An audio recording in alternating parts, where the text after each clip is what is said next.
போலும் நிறத்தழகா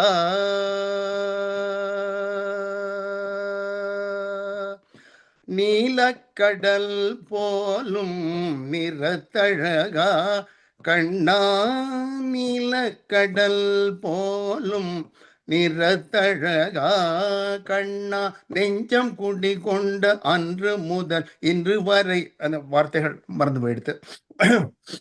நெஞ்சம் குடிகொண்ட அன்று அன்று வரை இன்று முதல் எங்கும் இல்ல வார்த்தைகள் எதிர இருந்தா தான் சார் ஓடும்.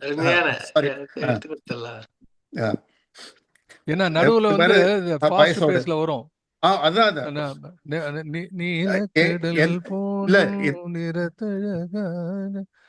நெஞ்சம் குடிகொண்ட அன்று முதல் எந்த பொருள் கண்டும் சிந்தையில்லாதொழியப்பால் வடியும் முகம் நினைந்து நினைந்தன் உள்ளம் பரவசமிக ஆகுதே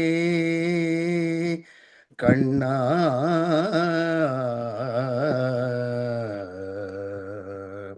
வானமுகட்டில் சற்று மனம் வந்து நோக்கிலும் வானமுகட்டில் சற்று மனம் வந்து நோக்கினும் மோன முகம் வந்து தோணுதே வானமுகட்டில் சற்று மனம் வந்து நோக்கினும் மோன முகம் வந்து தோணுதே தெளிவான தண்ணீர் தடத்தில் தெளிவான தண்ணீர் தடத்தில் சிந்தனை போகினும் சிரித்த முகம் வந்து காணுதே கானக்குயில் குரலில் கருத்தமைந்திடினும்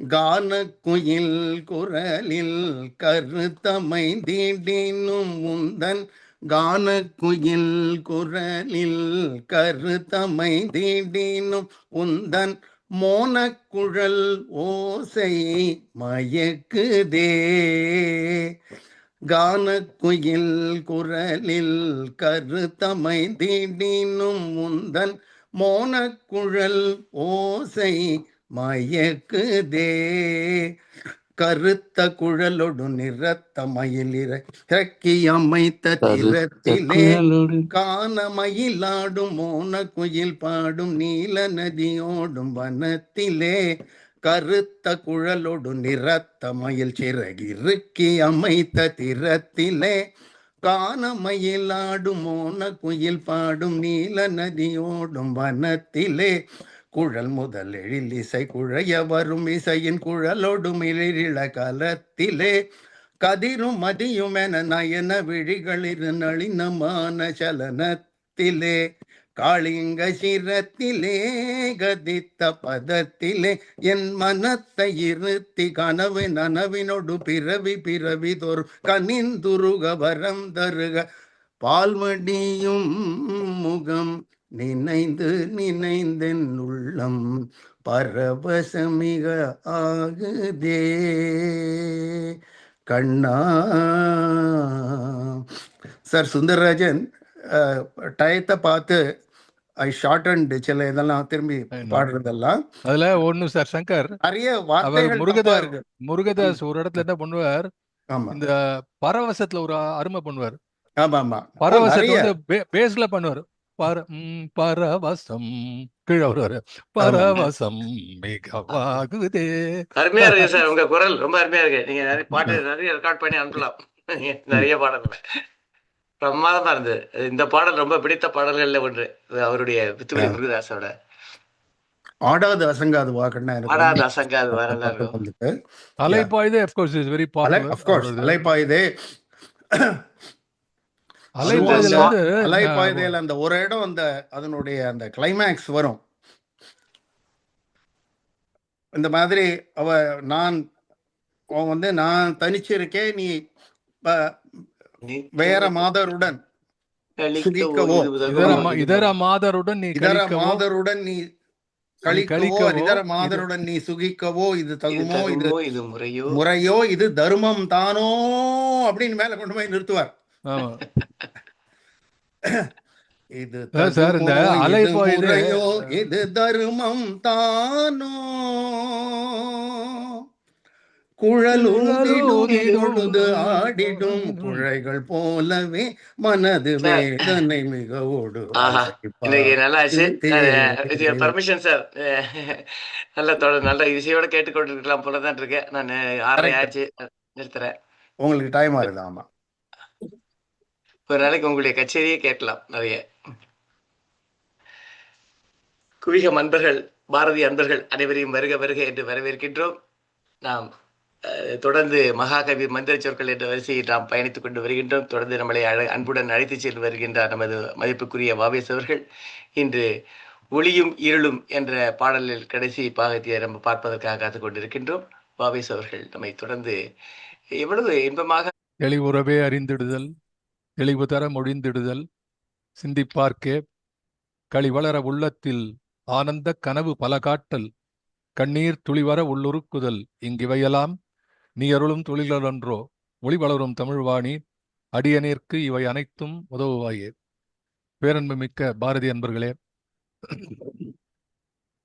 குவியம் இலக்கிய அமைப்பு நடத்தி வருகின்ற மகாகவியின் மந்திர சொற்கள் என்ற தொடர் நிகழ்விலே 272வது நிகழ்வாக இந்த மாலை காலைகளிலே நாம் ஜூம் அரங்கிலே சந்திக்கிறோம். உங்கள் அனைவருக்கும் எனது அன்பு கலந்த வணக்கங்கள். இந்த நிகழ்வை யூடியூப் போன்ற இணையதளங்களிலே பார்க்க இருப்பவர்கள், பார்த்து கொண்டிருப்பவர்கள், பின்னாலே பதிவிலே பார்க்க இருப்பவர்கள் அத்துணை நண்பர்களுக்கும் நன்றி கலந்த வணக்கங்களை மீண்டும் உரித்து ஆக்கி மகிழ்கின்றேன். இன்றைக்கு நம்ம பாரதி இந்த நிகழ்ச்சி சந்திப்பதோடு ஒரு 15 நிமிடங்கள் முன்னாடி நாம் சந்திப்போம். நான் வழக்கமாக சொல்வது உண்டு, அந்த நேரத்தை நம்ம அரட்டைகளிலே வீணடிக்காம பாட்டு வச்சுக்கலாம்னு பாடினாங்க. அதில் இன்று பாட்டு முருகதாஸை பற்றி சொல்லும்போது அந்த நினைவு மேலோங்கி வருகிறது. அது இது மாதிரி பாடுறதுன்னா 15 நிமிஷம் பாடலாம், அதுதான் என்னுடைய எண்ணம். என்று அந்த எண்ணத்துக்கு ஒரு சரியான வடிவம் கிடைத்து, நான் அப்போ கூட சொல்வது உண்டு, பாரதி பாடல்களை மட்டும்தான் பாடணுங்கிறது இல்லை, பாட்டே பாடலாம். இந்த பாட்டும் அருமையான பாடல். ஏன்னா பாட்டினில் அன்பு செய் என்று சொன்னான் பாரதி. ஆகவே நாம் பாடுகின்ற நேரத்தெல்லாம் அது பாரதிக்கு வணக்கமாகத்தான் இருக்கும். பாரதியிலிருந்து நகர்ந்து போகக்கூடிய விஷயம் இல்லை இது. ஆகவே பாரதி அமர்விலே அல்லது பாரதி அவையிலே என்ன பாட்டு இசையோடு பாடினாலும் அது பாரதிக்கு மகிழ்ச்சி தான் கொடுக்கும். ஆக அந்த அளவிலே இன்றைய தினம் முருகதாஸை நினைவுபடுத்தி பாடிய அந்த அற்புதமான பாடல் சங்கர் அவர்களுக்கு என்னுடைய நன்றியை புலப்படுத்திக் கொள்கிறேன். நான் அதை சொல்றதுக்கு முக்கியமான காரணம், பதிவில் வரணும், யூடியூப்பில் வரணும். ஏன்னா நம்ம எல்லாருக்கும் தெரியும், இருந்தாலும் பதிவில் வரும்போது இந்த நிகழ்ச்சி எப்படியெல்லாம் இங்கே கலந்து கொள்ளக்கூடிய பெருமக்கள் அதை மேம்பட செய்திருக்கிறார்கள் என்பது. இன்ஃபேக்ட் ஒரு அரங்கு மிக நல்ல அரங்காக மாறுவதற்கு அதில் பேசக்கூடியவர் மட்டும் முக்கியமல்ல, யாரெல்லாம் கேட்க வருகிறார்கள் என்பதை பொறுத்தும் அந்த அரங்குக்கு ஒரு பெரிய கண்ணியமும் கௌரவமும் ஏற்படுகிறது. ஆகவே அதை நீங்கள் தொடர்ந்து கொடுத்து கொண்டிருக்கிறீர்கள். வருகின்ற அத்தனை பேரும் தொடர்ந்து 272, ஆக அத்தனை பேரும் பாரதியை ஏற்கனவே படித்து இந்த பாடல் என்று படிக்கிறோம்னா அதை ஏற்கனவே படித்து கொண்டும் வரக்கூடிய அன்பர்கள். ஆகவே நாம் தொடர்ந்து இது போல இந்த முதல்ல இருக்கக்கூடிய 15 நிமிடங்களில் பாடலாக வைத்துக் கொள்ளலாம், நல்ல பாடலாக பாடலாம். நம்ம இதை பார்த்து கொண்டிருந்தோம், இருளும் ஒளியும் இருளும் என்று. அந்த பாடலில் இருக்கக்கூடிய ஒரு முக்கியமான செய்தியை நான் குறிப்பிடும்போது, இந்த எந்த வரிசையிலே நாம் பார்க்க ஆரம்பித்தோம் என்று நான் உங்களுக்கு சுட்டி காட்டினேன். அது ரொம்ப முக்கியம்.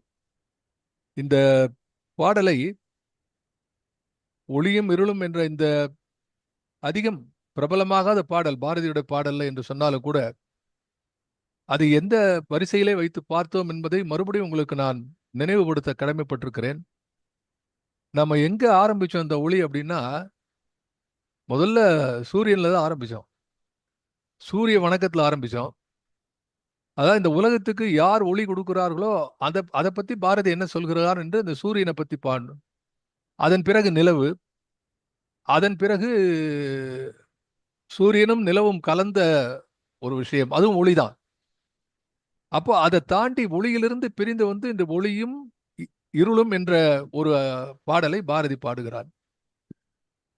இது ஏன் அப்படின்னா, இப்போ திருவள்ளுவருக்கு வந்து ஒரு பெயர் உண்டு, மாதானுபங்கி என்று ஒரு பெயர் உண்டு. ஏன் என்று சொன்னால், அன்னையை போன்ற கருணை கொண்டவர்கள் என்று பொருள். இப்போ பெருங்கவிஞர்கள் எல்லாம் அன்னை போன்ற அருளுடையவர்கள், கருணை நெஞ்சம் கொண்டவர்கள். அப்போ பாரதி இந்த உலகை பார்க்கிறான், உலகத்தில் உள்ள மக்களை பார்க்கிறான். இப்படி இந்த சூரிய சந்திரர்கள் அந்த ஒளியை கொடுத்து கொண்டிருக்கிறார்களே, அந்த ஒளியிலே, அந்த ஒளி தரக்கூடிய மகிழ்ச்சியிலே, மலர்ச்சியிலே, இன்பத்திலே ஆழ்ந்து தங்களுடைய செயல்களிலே ஈடுபடாமல் ஒரு ஓரத்திலே சோம்பி அமர்ந்து, சோம்பி திரியும் குழந்தை நொண்டி என்று பேசுகிறான் பாரதி குழந்தை பாட்டிலே. ஓடி விளையாடுன்னு ஆரம்பிக்கிறான். அதனால அந்த எனர்ஜெட்டிக் அப்ரோச், அதை ஏன் மக்கள் ஏற்றுக்கொள்ளவில்லை என்ற தாபத்திலே பாடக்கூடிய பாடலாக இது அமைந்திருக்கிறது என்று நான் சொல்ல. அதுல முக்கியமான செய்தி என்னன்னா, ஒளியினுடைய பெருமையை சொல்லும் போதே, அந்த ஒளி, அந்த ஒளியுடைய பெருமை இது பண்ண சொல்லும் போது, இந்த பாடல் என்ன செய்கிறான் பாரதி, ஒளியும் இருளும் என்று சொல்கிறான். ஏன், என்ன காரணம் என்று சொன்னால், ஒளி இருக்கிறது, இருள் இருக்கிறது. இரண்டிலே நீ எதை தேர்ந்தெடுக்கிறாய் என்பதை பொறுத்துதான் உன்னுடைய இன்பம் அதிலே அமைந்திருக்கிறது.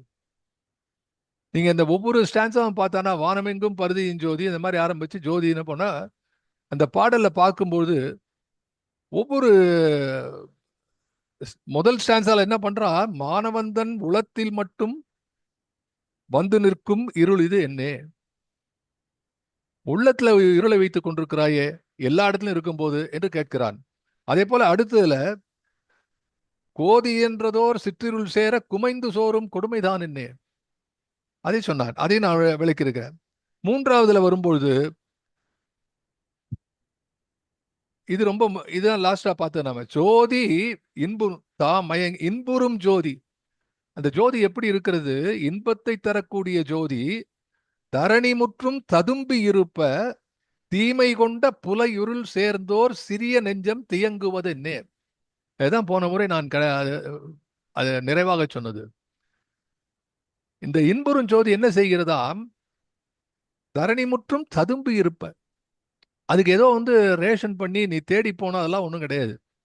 அது ததும்பி நிற்கிறது, அது பொங்கி நிற்கிறது. பால் எப்படி வந்து ஒரு பாத்திரத்துல வந்து பொங்கி வெளியில நுரை வருகிறதோ, அதே போல அது ததும்பி நிற்கிறது. அதை எடுத்து பருக வேண்டியதுதானே. தீமை கொண்ட புலையிருள் சேர்ந்தோர் சிறிய நெஞ்சம் தியங்குவதென்ன. அதுக்கு சிறிய நெஞ்சம் என்று பாரதி சொன்ன காரணம், அந்த நெஞ்சு இருக்கிறதே, அது இந்த துன்பத்தை வலிந்து ஏற்றுக்கொள்கிறது. இந்த இடத்துல ஒரு விஷயத்தை சொல்லணும். ஏகேவி நீங்க வரலன்னு நினைக்கிறேன். பட் அவருடைய கம்பராமாயணத்துல இருக்கக்கூடிய வரிகளை நான் சொல்றேன். ஒரு நல்ல இடம் உண்டு. என்ன இடம் அப்படின்னா, ராவணன் மாண்டு கிடக்கிறான். பெரிய அந்த கதை தெரியும் உங்களுக்கு. ராமாயண கதையை பத்தி விளக்கி சொல்லணும்னு அவசியம் இல்லை, விரிவா சொல்லணும்னு அவசியம் இல்லை. நான் இந்த இடத்த நயத்தை சொல்றேன். அப்படி விழுந்து கிடக்கிற நேரத்திலே வீடணன் வருகிறான். வீடணன் அந்த ராவணனை பார்த்து, வீழ்ந்து கிடக்கூடிய தன்னுடைய தமையன் ராவணனை பார்த்து மனம் வருந்துகிறான். அதுக்கு பின்னாலதான் மண்டோதரி புலம்புகிறாள். பின்னாடியே நகருது. முதல்ல போர்க்களத்துல பாக்குறவன் அப்ப வந்து அவன் பாடக்கூடிய ஒரு பாடல்,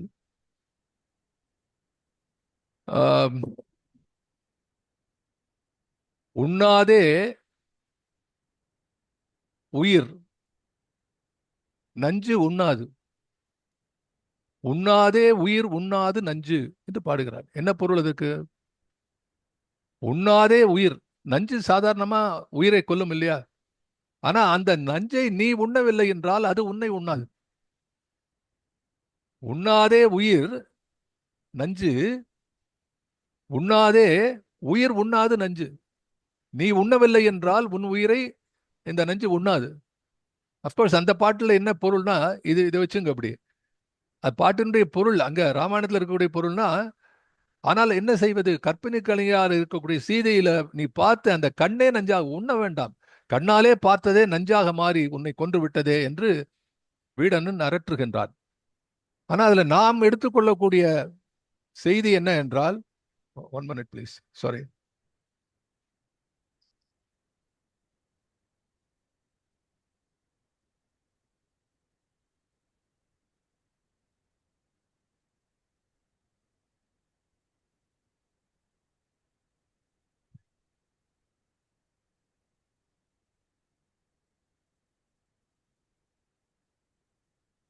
போனை ஆஃப் பண்ண மறந்துட்டேன்.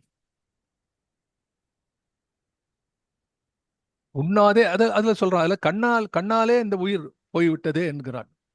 பட் அதுல இருந்து நாம கற்றுக்கொள்ள வேண்டிய விஷயம் என்ன என்று சொன்னால், நஞ்சு இருக்கிறது, அந்த நஞ்சை எடுத்து நீ உண்டால் அது உன்னுடைய உயிரை போக்கிவிடும். ஆனால் நஞ்சு தானே வந்து உன் உயிரை போக்குமா? கிடையாது.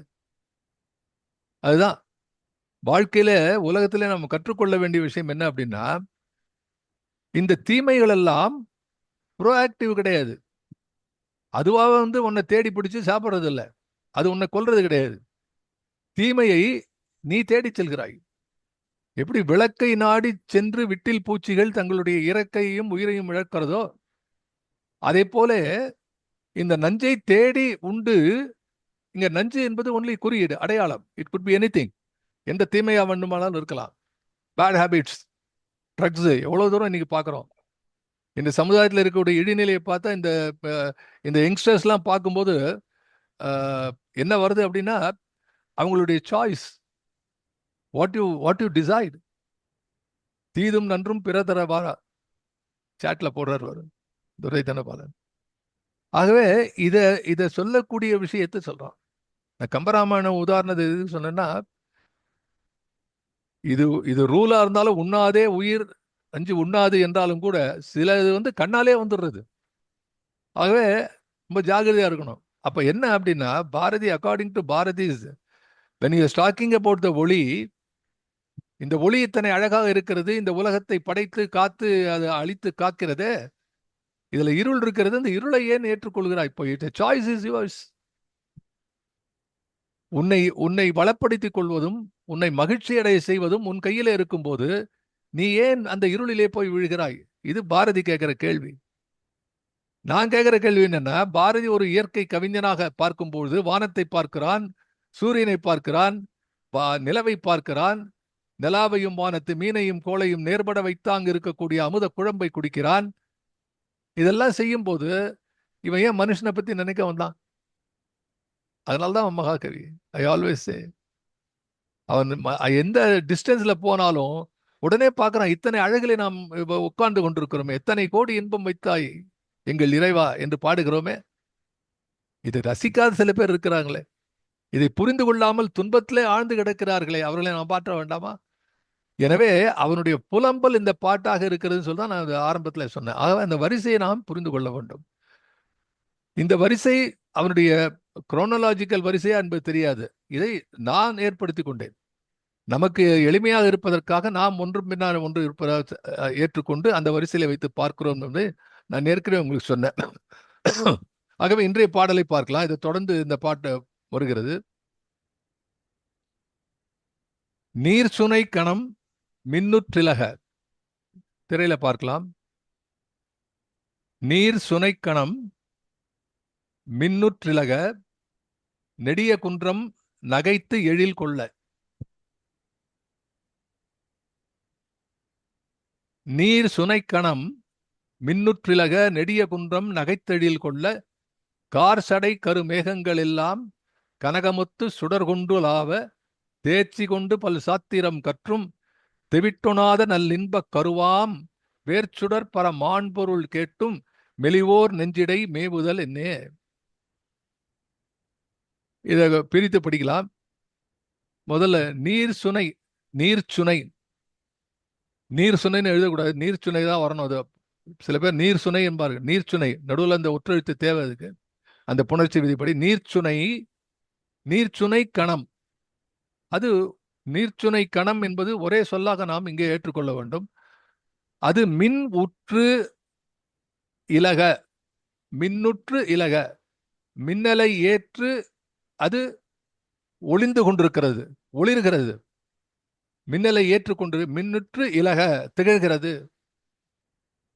நீர்ச்சுனை கணம் என்றால் என்ன? கணம் என்பதற்கு இங்க பொருள் வந்து நேரத்தை பொறுத்தல்ல.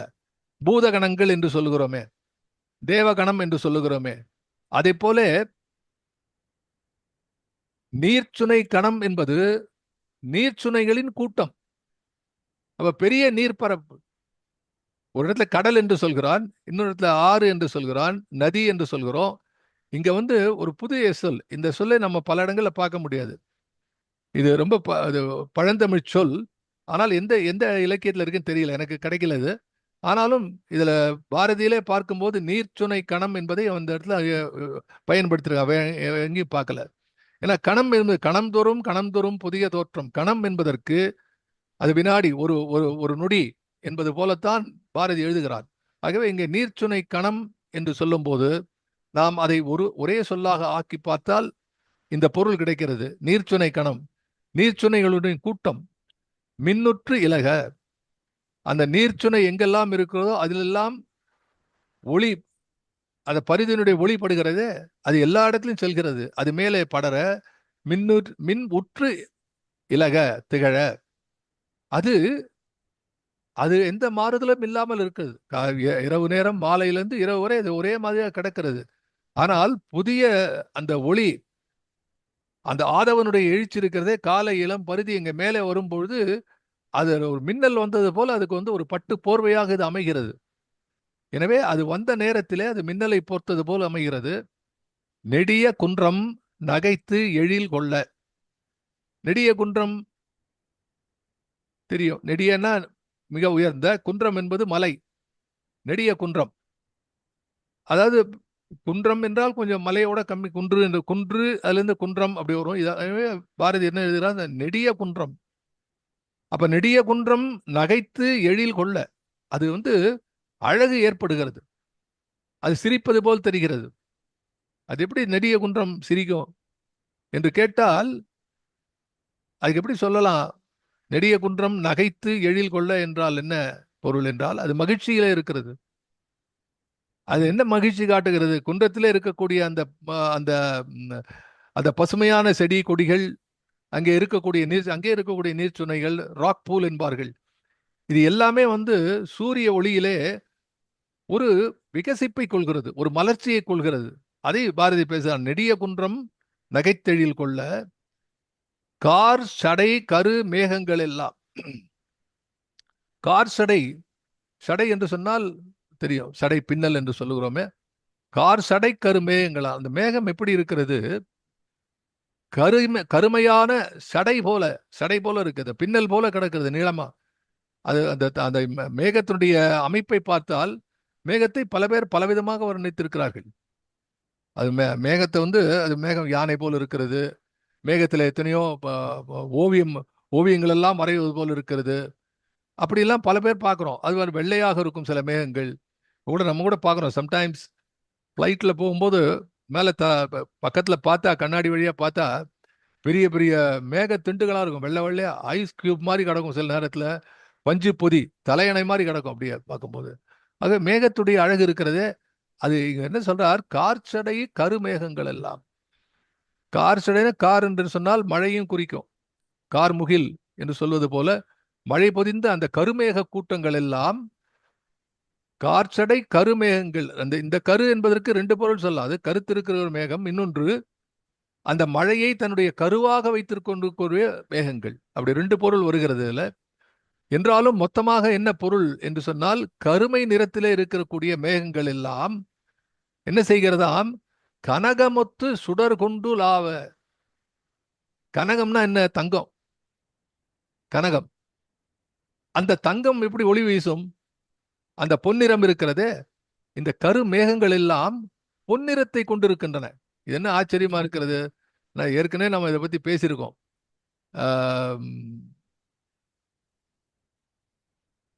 இந்த மேகத்திரளினை வெண்ணிலாவே நீ முத்தின் ஒளி கொண்டு அழகுறச் செய்கோய், மோதவரும் கரு மேகத்திரளினை வெண்ணிலாவே. நான் ஏற்கனவே பத்தி சொல்லியிருக்கிறேன். அப்போ இந்த பரிதி மேலே வரும்பொழுது கருமேகங்கள் கூட அதுக்கு ஒளி பெற்று அதனுடைய வடிவங்கள் எல்லாம் மாறி அதன் மேலே தங்க முலாம் பூசியது போல இருக்கிறது. தேர்ச்சி கொண்டு பல் சாத்திரம் கற்றும். இது ஒரு பக்கம். இது மேல இருக்கக்கூடிய இயற்கை நிகழ்ச்சி. எங்க முதல்ல இருக்கக்கூடிய 4 வரிகள். நீர் சுனை கணம் மின்னுற்றிலக, அதாவது நீர்நிலைகள் எல்லாம் மின்னலை போர்த்தது போல இருக்க, நெடிய குன்றம் மலைகள், நீர் பத்தி சொல்ல, நீர்நிலை பத்தி சொல்லியாச்சு. மலைகள் நகைப்பது போல் நிற்கிறது, மலர்ச்சியோடு நிற்கிறது, கம்பீரமாக தெரிகிறது. அடுத்து என்ன? மேகங்கள். மேகங்கள் எல்லாம் என்ன செய்கின்றன? தங்கமுலாம் பூசியது போது சுடர் கொண்டு உலை வருகின்றதே. இதை 4 சொன்னவன் பின்னாடி என்ன சொல்றான்? தேர்ச்சி கொண்டு பல் சாத்திரம் கற்றும் தெவிட்டொணாத நல் இன்பக் கருவாம். தேர்ச்சி கொண்டு பல் சாத்திரம் கற்றும் தெவிட்டொணாத நல் இன்பக் கருவாம் வேர்ச்சுடர் பர மான் பொருள் கேட்டும். இந்த 3 அடிகளை நாம் சரியாக புரிந்து கொள்ள வேண்டும். இது எங்கிருந்து ஆரம்பிக்கிறது? 3வது அதுக்கு இடையில் இந்த முதல் 3ல லாஸ்ட் பட் ஒன் லைன், வேர்ச்சுடர் பர மான் பொருள் கேட்டும். இப்ப இருக்கக்கூடியவர்களை பற்றி, மனிதர்களை பற்றி பேசுகிறான். மனிதர்களுடைய அறிவு சிறந்த மனிதர்கள், ஆற்றலே சிறந்தவர்கள், இப்படிப்பட்ட மனிதர்கள்.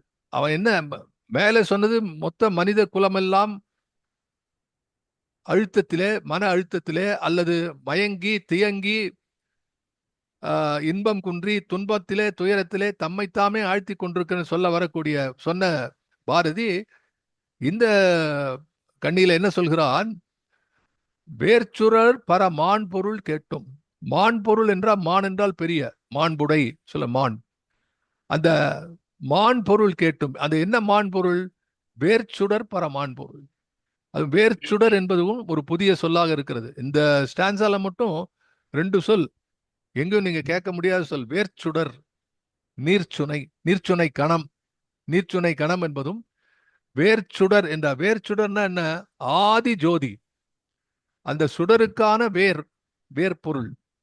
the root of that, root cause என்று சொல்கிறார்களே, அப்படி அந்த root, all that is started from one end, அடித்தளத்திலிருந்து எதுக்கு வருகிறதோ ஆணிவேர் என்று சொல்றோம்.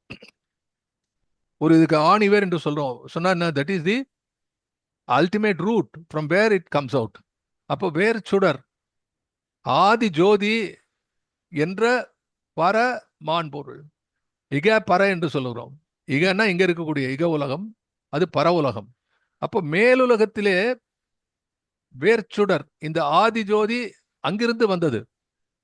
அந்த பரத்திலிருந்து வந்த ஆதி ஜோதியினுடைய மான் பொருள், பெருமை மிக்க பொருளை கேட்டும். அது எப்படி கேட்கறதுன்னா, அது கேட்கறதுக்கு முன்னால் அது என்னதுன்னா, நல்லின்பக் கருவாம். இந்த பொருளுடைய அழகு இருக்கிறது. இது என்னன்னு கேட்டா, நல் இன்பக் கருவாம், இன்பத்தை கொடுக்கக்கூடிய வித்தாக இருக்கிறது. அது தெவிட்டொணாது,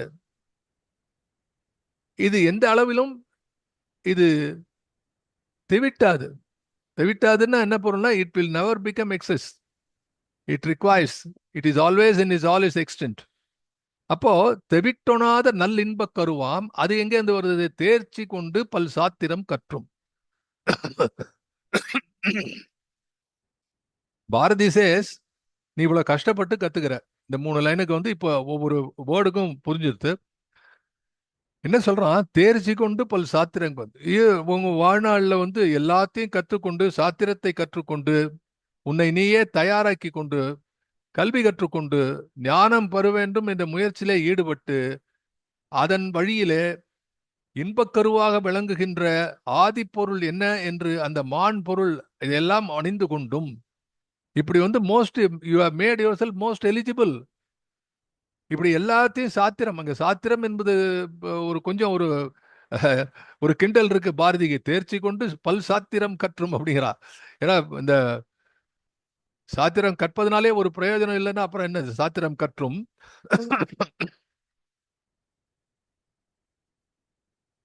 தேர்ச்சி கொண்டு பல் சாத்திரம் கற்றும் தெவிட்டொணாத நல்லின்பக் கருவாம் வேர்ச்சுடர் பரமான் பொருள் கேட்டும். ஒன்று கல்வி, கேள்வி என்று சொல்கிறோம் இல்லையா? கற்றும் கேட்டும். கற்பது ஒன்று, கேட்பது ஒன்று. அப்போ இந்த கற்றும் கேட்டும் 2 அடிப்படையிலே நம்மை நாமே, அதாவது அறிவாற்றலே வளர்த்து கொள்ள வேண்டும் என்று சொன்னால் 2 விஷயம் பண்ணோம். ஒன்று சாத்திரம் கற்க வேண்டும், மற்றொன்று மான் பொருள் பற்றி கேட்க வேண்டும். இந்த ரெண்டுத்தையுமே செய்திருக்கிறார்கள். அப்ப பாரதியுடைய வருத்தம் என்ன என்று சொன்னால், தேர்ச்சி கொண்டு பல் சாத்திரம் கற்றும் தெவிட்டொணாத நல்லின்பக் கருவாம் வேர்ச்சுடர் பர மாண்பொருள் கேட்டும், இப்படி இருக்கக்கூடியவர்கள் கூட, இப்படி தங்களை தாங்களே உயர்த்தி நிற்கக்கூடிய மக்கள் கூட மெலிவோர் நெஞ்சிடை மேவுதல் என்ன? மெலிவு, அந்த அப்படிப்பட்ட மனிதர்களுக்கு மெலிவு ஓர் நெஞ்சிடை மேவுதல் என்ன? அவர்களுடைய மனத்திலே நெஞ்சிலே மெலிவோர் என்று சொன்னால், மெலிவு என்று சொன்னால் நெஞ்சிலே ஒரு தயக்கம் இருக்கிறது, ஒரு பயம் இருக்கிறது, வாழ்க்கையிலே ஒரு நடுக்கம் இருக்கிறது, ஒரு மயக்கம் இருக்கிறது. இந்த மயங்குதலும் நடுக்கமும் தியங்கமும் செயலற்ற நிலையும் இதெல்லாம் வறுமையோர் நெஞ்சிலே மேவுதல் என்ன என்று வருத்தப்பட்டு கேட்கிறான். மறுபடியும் இந்த பாடலை படிக்கிறேன், அது மொத்த பொருளும் புரியும். நீர்ச்சுனைக்கணம் மின்னுற்றிலக நெடிய குன்றம் நகைத்து எழில் கொள்ள கார் சடை கருமேகங்கள் எல்லாம் கனகமுத்து சுடர்கொண்டுலாவ தேர்ச்சி கொண்டு பல் சாத்திரம் கற்றும் தெவிட்டொணாத நல்லின்பக் கருவாம் வேர்ச்சுடற் பர மாண்பொருள் கேட்டும் மெலிவோர் நெஞ்சிடை மேவுதல் என்ன? மெலிவு ஓர் நெஞ்சிடை மேவுதல் என்ன? நீங்க ஒண்ணு பாத்தீங்கன்னா, முதல் பாட்டுல இருந்து பாரதி எல்லாரையும் சொல்லல. இப்படி எல்லாம் முதல்ல என்ன சொல்லலாம், ஃபர்ஸ்ட் இதுல வந்து இந்த வெரி ஃபர்ஸ்ட் ஸ்டான்ஸால என்ன சொல்றான்னா, எல்லாத்தையும் சொல்லிட்டு மானவந்தன் உளத்தினில் மட்டும் வந்து சிங்குலர், இதெல்லாம் இருக்கும்போது ஒரு மனிதனுக்கு உள்ளத்திலே மட்டும் இப்படி இல்லாமல் இருக்கிறது என்று தனி மனிதனுக்குள்ளே விளையக்கூடிய விஷயத்தை பெயரா. ஒரு சமுதாயத்தை பத்தியே சொல்லலை இங்க. இந்த பாடல் தனி மனிதனுக்கு. அதனாலதான் இங்க என்ன சொல்றான், மாண்பொருள் கேட்டும் மெலிவு ஓர் நெஞ்சுடை மேவுதல் என்ன? ஒரு சிறிய நெஞ்சத்திலே மேவுதல் என்ன என்று கேட்கிறார். ஆகவே இத இன்னொரு விதமாக பார்த்தால், பாரதி பிறருக்கு கூறுகிறான் என்று சொல்வது ஒரு பக்கம் இருக்க, இன்னொரு விதமாக பார்த்தால் ஒருவேளை பாரதி தன்னைத்தானே சொல்லிக் கொள்கிறான். இப்ப இந்த பாட்டை மறுபடி பாருங்க. ஒருவேளை பாரதி தன் வாழ்க்கையிலே இத்தனை சாத்திரம் கற்றும் வேர்ச்சுடற் பர மாண்பொருள் அறிந்தும் இதெல்லாம் பண்ணிட்டு நான் இன்னமும் மயக்கத்துல இன்னும் தேராத இருக்கிறேனே. ஏன்னா பாரதி வாழ்க்கையில் எவ்வளவு பெரிய வாழ்க்கையில் எவ்வளவு பெரிய ஏற்றத்தாழ்வு இருந்து உங்களுக்கு தெரியும். அவன் எப்படி கலங்கக்கூடிய விஷயங்கள்லாம் வாழ்க்கையில் நடந்திருக்கு சார். சாதாரண வாழ்க்கையாது. அப்போ வானமெங்கும் பருதியின் ஜோதி மலைகளின் மீதும் பருதியின் ஜோதி தானை நீர்க்கடல் மீதிலும் அங்கே தரையின் மீதும் தருக்களின் மீதும் கானகத்திலும் பற்பல ஆற்றின் கரைகள் மீதும் பருதியின் ஜோதி மானமந்தன் உளத்தில் மட்டும் வந்து நிற்கும் இருளுது வெண்ணே. அவன் யார தன்னை கேட்டுக்கிறான். வெளியில நின்று பாக்குறான், சூரிய உதயத்தை பாக்குறான், எல்லாத்தையும் பார்த்து பாடி அதை பார்த்து அவ்வளவு அருமையா இருக்கு. இப்படி எல்லாம் இருக்கும்போது நீ ஏன்டா கவலைப்படுற? ஜோதி என்றும் கரையறற்ற வெள்ளம் தோன்றி எங்கும் திரை கொண்டு பாய ஜோதி என்னும் பெருங்கடல் ஜோதி சூறை ஜோதி சூறை மாசரு ஜோதி அனந்தம் ஜோதி என்னும் நிறைவு இவ்வுலகை சூழ்ந்து நிற்ப ஒரு தனி நெஞ்சம் சோதி என்றதோர் கோதி என்றதோர் சிற்றுரல் சேர குமைந்து சோறும் கொடுமை இது என்ன? ஒரு தனி நெஞ்சம். அப்போ இந்த ஒரு தனி நெஞ்சம் மானவன் உளத்தில் என்று சொல்லும் போது இது பாரதி தன்னைத்தானே தானே சொல்லிக் கொள்கிறான். நான் முதல்ல ஆரம்பிக்கும் போது இந்த பாடலை ஒளியும் இருளும் இந்த பாடம் இப்ப கூட இதை ஆரம்பிக்கும் போது சொன்னேன், சமுதாயத்தை பற்றிய கவலைகளை இப்படி இந்த உண்ணாதே உயிர் நஞ்சு உண்ணாது, உண்ணாதே உயிர் நஞ்சு உண்ணாது என்று சொன்னானே, உண்ணாதே நஞ்சு சாப்பிடலன்னா உயிர் உண்ண போகல. இது சொன்னான் என்று நான் ஏன் குறிப்பிட்டேன் என்றால், இவன் சமுதாயத்துக்கு சொல்லுகிறான், ஒவ்வொருவருக்கும் சொல்லக்கூடியதாக சொல்றான். ஆனால் அதையே கொஞ்சம் அப்படி டில்ட் பண்ணி இந்த இந்த இந்த கவிதை இப்படி வச்சா பாரதி தன்னைத்தானே நொந்து கொள்கிறான். என்னடா அது இப்படி இருக்கிறோம், என் ஒரு தனி நெஞ்சம் மட்டும் உழல்வது ஏனோ. ஓ பாரதி ஒவ்வொரு பாவம் கவிதையில எப்படின்னா, அன்லெஸ் காவி உடை வேண்டாம் கற்றை சடை வேண்டாம் பாவித்தல் போடும் பரமனூர் சேர்ந்து பரசை வெள்ளத்துல பாரதி பாடுறான். காவி உடை வேண்டாம் கற்றை சடை வேண்டாம் பாவித்தால் போதும்னா. அப்போ அந்த பாவம் பாவித்தல் இருக்கிறது. அப்ப கவிஞன் என்ன செய்கிறான், அந்த அந்த அந்த பாவனையை கொண்டு வந்தா வரும். நாயேனையும் ஒரு பொருளாக நயந்து வந்து நீயே நினைவின்றி ஆண்டு கொண்டாய். அபிராமி என்றாலே பட்டர் பாடுகிறார். அவர் நாயன் என்று தன்னைத்தானே சொல்லிக் கொள்கிறார், பிறரை சொல்லல. அதாவது பெரியவர்கள் தங்களை தாங்களே அது மாதிரி சொல்லிக் கொள்வார்கள். நாயாய் திரிந்தானே இன்னும் பாட்ட தேவாரத்துல அது மாதிரி வந்து எத்தனையோ பாடல்கள். அப்பர் சுந்தரர் நாவுக்காவது ஞான சம்பந்தர் எல்லாரும் பாட்டிலையும் இந்த மாதிரி பார்க்கலாம். ஆகவே இந்த ஒவ்வொரு பெரிய கவிகளுக்கும் அல்லது சிந்தனையாளர்களுக்கும் ஒரு நேரத்திலே வரக்கூடிய மனச்சோர்வு. ராமகிருஷ்ண பரமஹம்சர் ஒரு முறை சொல்வார், சுவாமி விவேகானந்த அவர்கள் ஒரு முறை எல்லாத்தையும் போட்டு இதெல்லாம் எனக்கு வேண்டாம் போயிடலாங்கிறார். அப்போ அந்த ஞான சூத்திரத்திலே சொல்கிறார்கள், இந்த பயிற்சியை, பக்தியிலே ஆழ்ந்து நிற்கக்கூடிய பயிற்சியிலே இருப்பவர்களுக்கு ஒரு நிலையிலே என்ன ஒரு மாயா இருக்க, வானா நம்ம எதுக்கு இருக்கணும் என்று அந்த அந்த தான் எந்த செயலை செய்கிறோமோ அதுல ஒரு வெறுப்பு வருமா. That's a threshold point. அது எல்லாருக்கும் நம்ம பார்க்கலாம். ஒரே நேரத்தில் படிச்சுட்டே இருப்பான், எழுதிட்டே இருப்பான், எல்லாம் போறா இது என்னடா இது. அந்த ஒரு பாயிண்ட் எனக்கு கிராஸ் பண்ணணும். கிராஸ் பண்ணிட்டான்னா அதுக்கப்புறம் வரமாட்டேன். See, every passion has got a testing ground at the end of the day. It is not others who are evaluating you. Your own actions are evaluating you. Your own actions are judging you. அதனால்தான் வள்ளுவன் சொன்னா, மனத்துக்கண் மாசிலன் ஆதல் என்றான். ஆகவே நமக்கு உள்ளுக்குள்ளே ஒன்று உட்காந்துருக்கு, மனசாட்சி. அது நம்மை நாமே. அப்போ அதுல இந்த மனத்திலே வரக்கூடிய இந்த மாற்றங்கள் இருக்கிறது, அந்த மாற்றத்துக்கான ஒரு பாடலா பாரு. Very rare. பாரதி தனக்குத்தானே நிறைய பேசுறான். நல்லதொரு வீணை செய்தே நலமுடன் வீணை செய்தே புழுதியில் எரிவதுண்டோ. அந்த பாத்து, நல்லதோர் வீணை செய்தே அதை நலங்கட புழுதியில் எரிவதுண்டோ, சுடர்மிக அறிவுடன் படைத்து விட்டாய் கேட்கிறான் இல்லையா. அப்ப அதுதான் இங்க சொல்றான், சாத்திரம் கற்பது வேர் சுடர் பரமான் பொருள் கேட்டும். எவ்வளவு அடைமொழி கொடுக்குறான் பாருங்க. He has not given this அடைமொழி வேற எங்கேயும் கொடுக்கல. வேர் சுடர் பரமான் பொருள் என்ற அந்த சொற்றொடர் இருக்கிறது, நீங்க பாரதியுடைய இலக்கியத்துல வேற எங்கேயுமே பார்க்க முடியாது. கவிதையிலையும் பார்க்க முடியாது, கட்டுரையிலையும் பார்க்க முடியாது. நீர்ச்சுனை கணம் என்பது வேற எங்கேயா இருக்கலாம், எனக்கு தெரிஞ்ச அளவுக்கு வேற பாட்டுல ஞாபகம் இல்ல. அப்போ இவ்வளவு விஷயத்தை எழுதுறான். வேர் சுடர் பரமான் பொருள் கேட்டும் மெலிவோர் நெஞ்சத்திலே இருப்பதற்கு காரணம் என்ன? இப்படி இருக்க இது எதற்காக இருக்கிறது? இதை நான் மாற்றிக்கொள்ள வேண்டாமா என்று ஒரு பாசிட்டிவ் ஆஸ்பெக்ட்ல கேட்கிற மாதிரி ஒரு கவிதை. As I used to say, ஒரு கவிதையை நாம படிக்கும்போது you have to dissect it. அதை வெவ்வேறு விதமாக அதை உடைத்து பார்க்க வேண்டும். முதல்ல கவிதையை உரைத்து பார்க்க வேண்டும். உரைத்து பார்க்கணும், வாயால சொல்லணும். அதுக்கப்புறம் உடைத்து பார்க்க வேண்டும். ஒவ்வொரு சொல்லா எடுத்து பார்க்கணும், அதுல என்னதான் சொல்லியிருக்காரு இல்லையா. அது ரொம்ப முக்கியமான ஒவ்வொரு வார்த்தைக்கும் பொருள் இருக்க வேண்டும். அதுல பார்க்கும்போது பாரதியினுடைய வெவ்வேறு விதமான நிலைகள்ல இந்த பாட்டுல இன்னொரு இது என்னன்னா, இந்த பாரதியுடைய இந்த அனுபவம் அவனுடைய வாழ்க்கை பின்னணியிலிருந்து பொருத்தி பார்க்கலாம். அவனுடைய வாழ்க்கையினுடைய பிரதிபலிப்பாக சில பாடல்கள் இருக்கின்றனவே, அதுலயும் இந்த பாட்டை சேர்த்துக்கலாம். அப்படின்னே வாழ்க்கையில பிரதிபலிப்பு என்ன? வானமெங்கும் பருதியின் ஜோதியின் ஆரம்பிக்க இயற்கை. பாரதியை பார்த்து கொண்டு நின்றவன். Bharati basically an outdoor man. He is not interested in confining himself. வெளியிலே திரிவதற்கு பாரதிக்கு, இயற்கையை நோக்கி போவதற்கு. அந்த குயில் பாட்டு பாடும்போது அந்த குயில் தோப்புல போய் அவர் எழுதுகிறார்கள். வாராவர்கள் இதை பற்றி எழுதியிருக்கிறார்கள். பரளி சொல் நெல்லை அப்புறம் எழுதியிருக்கிறார்கள் குயில் பாட்டுல. அப்படியே போய் குதிச்சு பாடி அப்படியே அந்த பாட்டு எழுதி முடிச்ச உடனே பிரசவம் நடந்தது போல கீழே மயங்கி விழுவான் பாரதி என்று எழுதுகிறார்.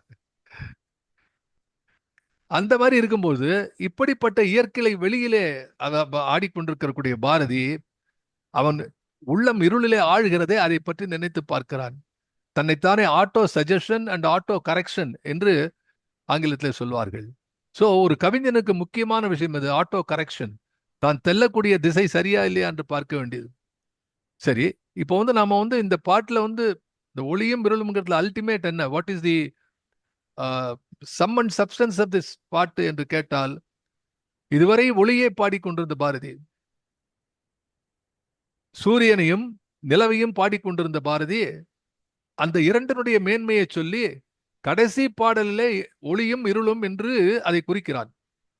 சரி, இதுல இன்னொரு டைமென்ஷன் என்ன சார்? இதுக்கு மேல ஏதாவது சொல்ல முடியுமா? இதுல ஆமா சொல்லலாம்.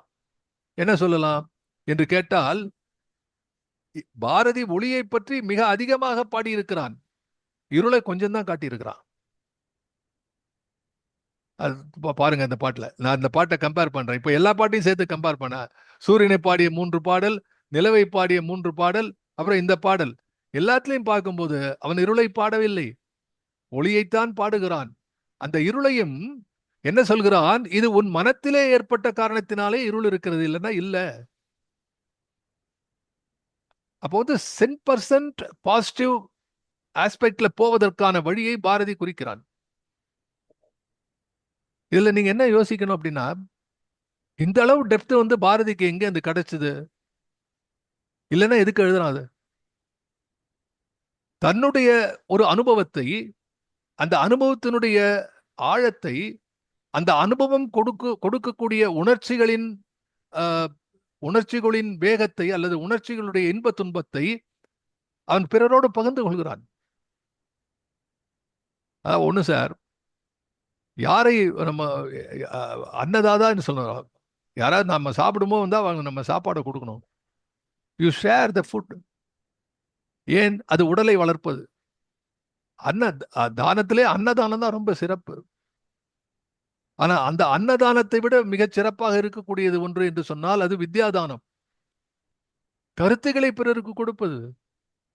இந்த ஒரு கருத்து இப்ப பாரதி இருக்கிறான். பாரதி வந்து இந்த 39 வயசுல எழுதின அத்தனை விஷயத்தை வச்சு பார்த்தா, இத்தனை கருத்துக்களை சிக்கிமுக்கி கல்ல சேர்த்து தீ வளர்த்து கற்றுக்கொண்ட மனிதன்ல இருந்து ஆரம்பிச்சு இந்த விஷயம் வரணும்னா இன்னும் எவ்வளவு 1000 ஆண்டுகள் ஆக வேண்டியிருக்கும்.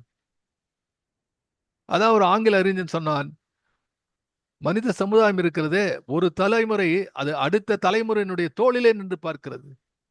ஒவ்வொரு குழந்தையும் தன்னுடைய தந்தையினுடைய தோளிலே நின்று பார்க்கிறது உலகை என்று சொன்னான். அந்த மாதிரி பிரமிடல் ஆஸ்பெக்ட் போயிட்டே இருக்கு.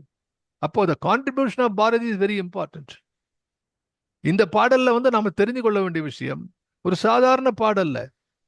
இது வந்து ஒரு ஒரு எழிற்கொள்ளை என்று சொல்ல குயில் பாட்டு போலையோ, பாஞ்சாலி சபதம் போலையோ, தேசிய பாடல்கள் போலையோ, எழுந்து கோஷமிட்டு பாடக்கூடிய பாடல்களைப் போலவோ அது எதுவும் இல்லாமல் சாதாரணமா ஒதுங்கி நின்று ஒரு சாதாரண விஷயத்தை சொல்லுகிறது, ஒளியும் இருளும் என்று. இந்த பாடலிலே பாரதி இத்தனை விஷயத்தை வைத்திருக்கிறான். ஒவ்வொரு பாட்டிலையும் பார்க்கும்போது 4 லைன், இந்த 4 வரி அதான் மடிஞ்சிருக்கு. இதுல 8 காட்டுவோம். இந்த 8 வரியில கடைசி 2 வரி தவிர மற்ற 3 வரியிலையும் ஒளியினுடைய பெருமை இருக்கிறது. கடைசி ஒரே ஒரு வரியில தான், ஏண்டா இவ்வளவு விஷயத்துல நீ ஏன்டா அந்த மாதிரி தொல்லை பண்ணிட்டு இருக்க? ஸோ ரஃபா பார்த்தா about 3:1, about third of this life is great, is wonderful. அமர வாழ்வு எழுதலாம் சிரிச்சு. இந்த 1% தான் இது இருக்கு. இது ஒரு 3ல் 1, 1/3 or 1/4, 3/4 is happiness, 1/4 is unhappiness. துயர் இடர். இதை நீ மாத்திக்க முடியாதா? It is again symbolic. இது ஒரு அடையாள குறியீடு. ஒளி இருள் என்பது நன்மை தீமையை சொல்லுகிறது. இதுல இன்னொரு விஷயம், ரொம்ப சின்னதா இருந்தா கொஞ்சமா இருந்தாலும் இப்ப ஒளி பிரமாமா இருக்கு. அந்த ஒளியிலிருந்து இருக்கக்கூடியது இவர் ஒரு சொல்லுவார், நம்ம என்னுடைய நண்பர் Abdul Kader, another great poet friend of mine. அவருடைய ஒரு கவிதையில் எழுதுவார், வெளிச்சம் வந்த பிறகும் இருக்கக்கூடிய சந்தேகமாக நிழல்கள் அப்படின்னு எழுதுவார். வெளிச்சம் வந்த பிறகும் மிஞ்சி இருக்கக்கூடிய சந்தேகங்களாக நிழல்கள் என்று அது கவிதையில சொல்லுவார். சம் டவுட் அப்படி பார்த்தா நிழல், அது ஒரு கவிதையினுடைய கற்பனை. இப்ப இத்தனை இருக்கும் பொழுது, இவ்வளவு பெரிய ஒளி இருக்கும் பொழுது, இந்த கொஞ்சமாக இருக்கக்கூடிய தீமையை நோக்கி மனம் ஏன் நகர்கிறது? இதுக்கு ஒரு எக்ஸாம்பிள் நமக்கு தெரியுமே, பால்ல வந்து ஒரு குடம் பாலில் ஒரு துளி விஷம் என்று சொல்வார்கள். அப்ப அந்த பழமொழியிலே தெரிகிறது. இந்த நன்மை தீமை என்று எடுத்து பார்த்தா தீமை என்பது ஒரு துளிதான், நன்மை பெரிய அளவிலே இருக்கிறது. அப்போ பாரதி இதை சுட்டி காட்டார். நம்ம இப்போ மேனேஜ்மெண்ட் லாங்குவேஜ்ல பாரடைம் ஷிஃப்ட் என்கிறார்கள். காட் ஒரு paradigm shift, you shift your focus. ஐயோ இவ்வளவு பெரிய துயர் இருக்கிறது. ஒரு பழைய அந்த இது திரைப்படத்துல வந்து நாகேஷோடைய டயலாக் நினைக்கிறேன், யார் சொன்னது நினைக்கிறேன், ஐ திங்க் ஸோ. அது வரும் அது மாதிரி, கண்ணு பக்கத்துல ஒரு கல்லை வச்சுனா உலகமே இருண்டா மாதிரி தெரியும், அது தூக்கி பார்த்தா ஒரு சின்ன தூக்கி போட்டலாம். அது அம்மா சிவசங்கரி அவர்களில் ஒரு சின்ன நூற்கொண்டா நம்மை சிறைப்படுத்துவது. மேத்தாவுடைய லைன் அது, கவிஞர் மேத்தாவுடைய லைன். சின்ன நூல் கண்டா நம்மை சிறைப்படுத்துவது. அது சின்னது, அது இங்கே மாட்டின்னு இருக்கு. அது உடனே உலகமே பாரு. வாழ்நாள் பூராக பெரியவர்கள் எல்லாம் ஞானிகள் எல்லாம் சொல்லக்கூடிய விஷயத்தை பாரதி இயற்கையோடு சம்பந்தப்படுத்தி ஒரு தனி மனிதன் ஏன் இப்படி இருக்கிறான் என்று அவன் சொல்லும் பொழுது அது அவனையே குறிப்பதாகவும் இந்த பாடல் நம்ம எடுத்துக்கொள்ளலாம். ஆகவே இந்த பாடலுடைய போக்கிலே நம்ம மறுபடியும் பூரா பார்த்தோம். இந்த பாட்டை மறுபடியும் ஒரு வாட்டி நான் பூராவும் படிச்சுட்டேன். எனவே ஐ எம் சாட்டிஸ்ஃபைடு. இதை கூடிய அளவு நான் இதை அதனுடைய விஷயங்களை நான் உங்களோட பகிர்ந்து கொண்டேன். அந்த வரிசையில இப்ப நம்ம அடுத்து பார்க்க இருப்பது அடுத்த பாட்டு ஒண்ணு பார்க்கணும். இப்போ அதுவும் நான் இவருக்கு கிருபாக அனுப்பிச்சிருக்கேன். இந்த பாட்டு அடுத்து தீ வளர்த்திடுவோம் என்ற பாட்டு நம்ம பார்க்க இருக்கிறோம். இது ஏன் இந்த பாடலை நான் எடுத்தேன் அப்படின்னா, தீ வளர்த்திடுவோம்னா சூரியன் நிலவு, ஆமா, அது மேலேருந்து வானத்திலிருந்து ஒளி கொடுப்பது. இங்க கீழே வந்தானா அந்த ஒளி இங்கேயே நம்ம பூரா கொடுத்து கொண்டிருக்கிறது. ஆனா அது இல்லாத இருள் நேரத்திலே இங்கே நாம் முறையிலே படைத்திருக்கிறோம். எங்க பூமியிலிருந்து, அதுதான் தீ. அப்போ வானத்தினுடைய ஒளி ரூபங்கள் இங்கே எட்டாத அல்லது இல்லாத ஒரு சூழலிலே நாம் ஒளி வேண்டும் என்று சொன்னால் அதற்கு இங்கே பூமியிலே பஞ்சபூதங்களிலே ஒன்றான அக்னி இங்கே இருக்கிறது, அந்த தீ. அதை பாரதி வணங்கி பாடுகிறான். அப்ப மேல இருக்கிற ஒளியை நாம பார்த்தாச்சு, சூரியன், நிலவு, காற்று பார்த்துட்டோம். அப்ப கீழே இருக்கிற இந்த தீயை பற்றி பாட வேண்டும். இதுல இன்னொரு முக்கியமான செய்தி என்னன்னா, இந்த தீ என்பதுதான் மண்ணுக்கும் விண்ணுக்குமான தொடர்பு, கம்யூனிகேஷன் லைன். இந்த மாதிரி ஒரு விஷயத்தை யாரும் பாடவே இல்லை இது வரைக்கும். எனக்கு தெரிஞ்சு தமிழ் கவிஞர்கள் யாரும் இதை பாடவே இல்லை. தீயை பாடியிருக்கலாம், வானத்தை பாடியிருக்கலாம், இயற்கை பாடியிருக்கலாம். ஆனா இந்த தீ இருக்கிறது, இந்த தீ தான் இங்கு அந்த மண்ணுக்கும் விண்ணுக்கும் உள்ள தொடர்பு. அதுக்கு என்ன காரணம்னா, பாரதி வேதத்தை படித்தவர். இந்த particular thought process has come from Vedas. அப்போ இதுக்கு என்ன தலைப்பு கொடுக்கிறான் பாரதி? தீ வளர்த்திடுவோம் என்ற இதுக்கு என்ன தலைப்பு கொடுக்கிறான்னா,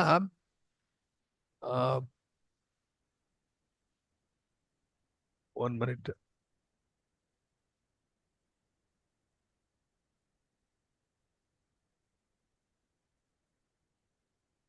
யாக பாட்டு என்று கொடுக்கிறான். இதுக்கு பேரு அக்னி என்று பெயர் வச்சிருக்கிறார்கள். அக்னி ஸ்தோத்திரம். சிலத்துல தீ வளர்த்திடுவோம், ஒரிஜினல் இதுல தீ வளர்த்திடுவோம் என்று இல்லை. அதுல இதுக்கு வேற ஒரு இது கொடுக்குறாங்க. அதுல பேரு நான் சொல்றேன், பிறகு சொல்கிறேன். இதுக்கு என்ன யாகப்பாட்டு என்று பாரதியை பத்தி பேசுகிறான். இதை ஒரு பாடலாக அவன் படிக்கிறான். அதாவது ஒரு பல்லவி சரணங்களாக எழுதுகிறான்.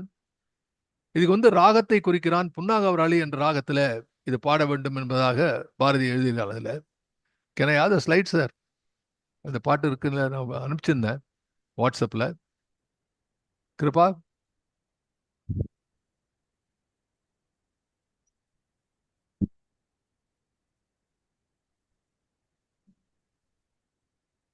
அக்னி, ultimately Agni is the one thing that is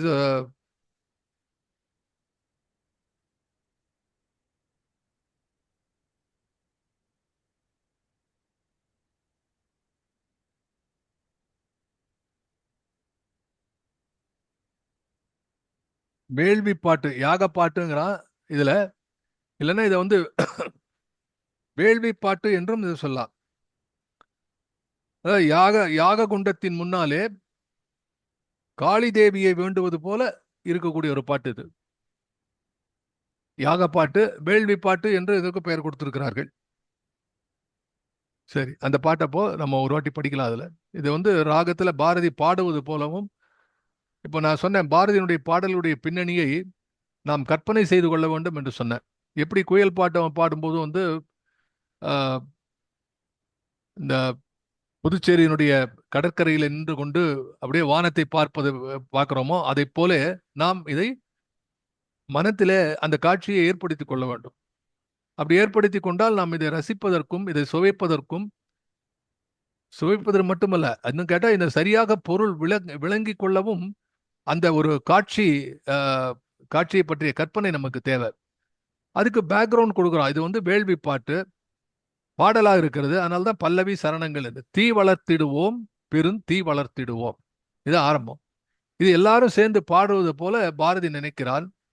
தீ வளர்த்திடுவோம் பெருந்தீ வளர்த்திடுவோம். பேசிக்கலி மனிதனுடைய முதல் நாகரிகம், அதாவது மனித நாகரிகத்தினுடைய முதல் வளர்ச்சி என்பது இந்த தீ தான். எப்படி வந்து இந்த ஒளி, விண்ணிலே இருக்கக்கூடிய ஒளி எப்படி மண்ணுக்கு உயிர் கொடுத்ததோ, ஆனா அது ஒண்ணுதான், அந்த டிஸ்டன்ஸ் இஸ் தேர். அப்போ மண்ணுல வந்து இடையறாத ஒளி தேவை என்று சொன்னால், இடையறாத உயிர் சூடு தேவை என்று சொன்னால், மண்ணிலே ஒரு சூடு இருக்க வேண்டும். அது ஐம்பூதங்களில் ஒன்றான நீர் இருக்க வேண்டும், காற்று இருக்க வேண்டும், அக்னி இருக்க வேண்டும், இந்த மண் விண் ஆக இந்த அமைப்பில் இருக்கக்கூடியதுல தீ என்பது ரொம்ப முக்கியமான விஷயம். அதனால்தான் வந்து இந்த ஒரு பழக்கம் வேத காலத்துல வந்து எல்லாத்துக்கும் வந்து பிரமாணமாக அக்னியை வைத்தார்கள். அக்னி தான் சாட்சி, அக்னி சாட்சி என்பார்கள். அது மட்டும் நம்ம சொல்றது உண்டு. இப்போ வந்து வேதம் படித்தவர்கள், வேதத்தை பின்பற்றி வாழ்க்கை முறையாக கொண்டவர்கள் அக்னிஹோத்ரி என்று சொல்லுவார்கள். அதுக்கு என்ன பொருள் என்று சொன்னால், அவங்க எப்போ ஒரு அணையாத அக்னியை வைத்திருப்பார்கள் வீட்டுல, அதை பூஜை செய்து கொண்டிருப்பார்கள் ஒரு ஓரத்துல. அது நாள்தோறும் உண்டு. அதுக்கு காலை மாலை எல்லா வேலைகளும் அதுக்கு வந்து அதுக்கு பூஜை செய்து அதை வளர்த்து கொண்டிருக்க வேண்டும். அக்னி அணையவே கூடாது. ஆனா இப்ப என்ன ஆகுது, வரக்கூடிய நாட்களே இப்போ வந்து அவர் idea of Agni is entirely different. ஒரு காலத்துல வந்து அக்னி என்பதற்கான அடிப்படையான விஷயம் என்ன அப்படின்னா, சார் அதுல சூடு இருக்கு, அதுல வந்து ஒளி இருக்கு. ஒளி வெப்பம் இந்த ரெண்டும் கொடுக்கக்கூடியது இந்த தீ. ஆனா அந்த ரெண்டையும் நம்ம வந்து இன்றைய இருக்கக்கூடிய அறிவியல் உலகில பார்க்கும்போது, இந்த தீ இல்லாமல் நமக்கு வெளிச்சமும் கிடைக்கிறது, தீ இல்லாமல் சூடும் கிடைக்கிறது இல்லையா? ஒரு காலத்துல அது கிடையாது. ஒரு காலத்துல அடிப்படையான ஆதி மனிதனுக்கு இந்த ஒளியையும் வெப்பத்தையும் கொடுத்தது. இப்ப இந்த ஒளி வெப்பம் நமக்கு தேவையா இல்லையா? அது கிடைப்பதற்கு அடிப்படையான பொருள் தீ என்பதனாலே அந்த தீயை நாம் பயன்படுத்தி கொண்டிருந்தோம். ஆனா அதனுடைய மேல் நிலையிலே அந்த தீ என்பது இது வந்து ஆதி மனிதனுக்கே தெரிந்தது. ஏன்னா அவன் வந்து ஒரு ஒரு ஒரு உணவு தான், உணவை சமைக்க வேண்டும், அப்படியே பச்சையா சாப்பிட முடியாது. அதுக்காக என்ன செய்ய வேண்டும் என்று பார்த்தான், தீயை வைத்துக் கொண்டான். இரவிலே என்ன செய்வதுன்னு தெரியல. இரவிலே ஒளி இல்லாத நேரத்தில் இருளில் நடுங்கிக் கொண்டிருந்தவன் இந்த தீயை கண்டுபிடித்தான்.